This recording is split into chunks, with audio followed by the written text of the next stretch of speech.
Assalamualaikum warahmatullahi wabarakatuh. Perkenalkan, nama saya Syifa Nur Fatimah dari kelas 11 TKJ 2. Di sini saya akan menjelaskan tentang IP address dan subnetting.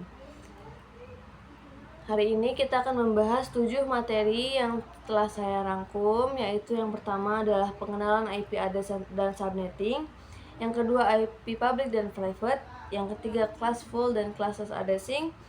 Nah, yang keempat ada kasus subnetting yang terbagi menjadi 3. Yang keempat adalah konsep group subnet. Yang kelima IPv4 driver type.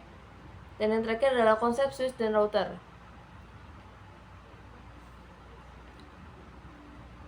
Langsung saja ke materi pertama, yaitu pengenalan IP address dan subnetting. Ketika suatu perangkat ingin terhubung ke perangkat lainnya, baik itu menggunakan wired atau wireless, tentu saja memerlukan identitas nama pada setiap perangkat. Identitas tersebutlah yang dinamakan IP address. Subnetting adalah upaya atau proses untuk memecah sebuah network dengan jumlah host yang cukup banyak menjadi beberapa network dengan jumlah host yang lebih sedikit. Teknik subnetting membuat skala jaringan lebih luas dan tidak dibatasi oleh kelas IP. Kelas IP A, B, dan C yang sudah diatur. Nah, di sini saya akan menjelaskan tentang IP public dan private. IP public merupakan IP yang digunakan internet yang bisa diakses dari mana saja. Contoh mengakses Facebook, YouTube, dan lain sebagainya. Alamat IP private biasa digunakan dalam jaringan lokal dan tidak dapat diakses langsung dari internet. Ini adalah bagian terpenting dari konsep yang dikenal sebagai Network Address Translation atau yang disebut NAT. Selanjutnya ada classful dan classless addressing. Classful addressing adalah metode pengalamatan IP yang lama membagi alamat IP menjadi beberapa kelas berdasarkan nilai awal. Classless addressing (CIDR) atau yang disebut classless interdomain routing adalah sistem yang tidak tergantung pada kelas IP dan menggunakan subnet mask variable.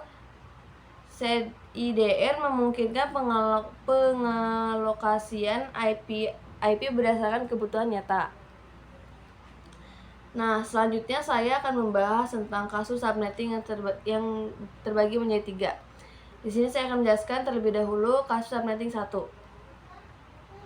Untuk melakukan proses subnetting, Anda akan melakukan beberapa proses seperti yang pertama, prefix. Prefix dan subnet mask menentukan jumlah alamat IP yang bisa digunakan dalam suatu jaringan. Yang kedua, subnet mask. Subnet mask digunakan untuk menentukan jumlah alamat IP yang bisa dipakai dalam sebuah jaringan. Yang ketiga, IP network. IP network adalah alamat identitas utama dari sebuah jaringan LAN. Yang keempat ada IP broadcast. IP broadcast adalah alamat IP yang digunakan untuk mengirim informasi ke dalam semua host yang terhubung dalam jaringan LAN tersebut. Nah, yang kelima ada range IP yang biasa digunakan adalah rentang alamat IP yang tersedia untuk dipakai oleh perangkat dalam jaringan kecuali IP network dan IP broadcast. Nah, di sini saya terapkan IP kelas host 12 A, B, dan C.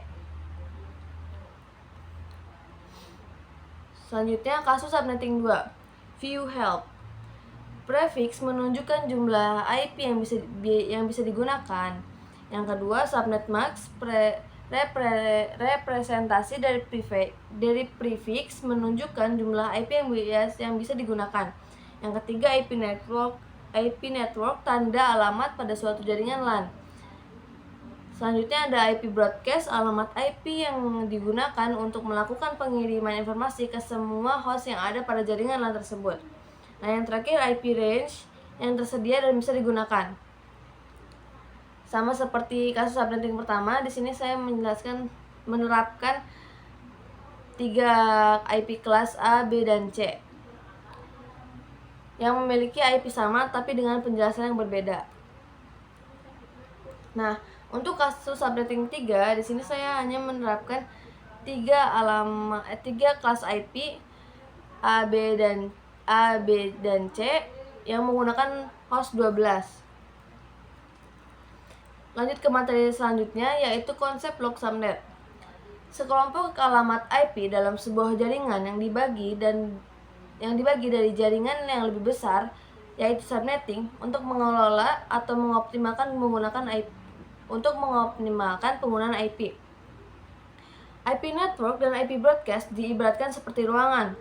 Setiap blok subnet by default tidak bisa saling ping komunikasi. Kumpulan PC yang berada pada suatu ruangan perlu dikonfigurasikan menjadi satu blok subnet. Contohnya, ketika terdapat sebuah gedung dengan 3 lantai, maka masing-masing lantai memiliki blok subnetnya masing-masing. Lantai 1 blok subnet 1 0 sampai 31. Lantai 2 blok subnet 2 2 sampai 63.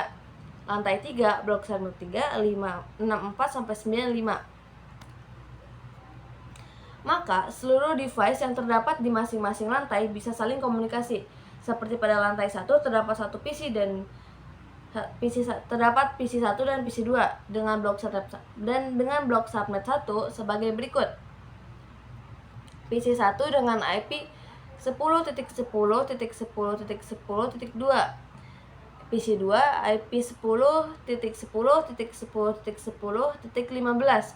Maka kedua PC tersebut bisa saling komunikasi. Berbeda halnya jika salah satu PC menggunakan blok subnet yang berbeda, seperti PC 1 blok subnet 1 dan PC 2 blok subnet 2, maka kedua PC tidak bisa saling komunikasi. Sama halnya jika PC di lantai 1 dengan PC di lantai 2 tidak bisa berkomunikasi karena berbeda blok subnet, lalu bagaimana cara keduanya bisa saling komunikasi? Maka salah satu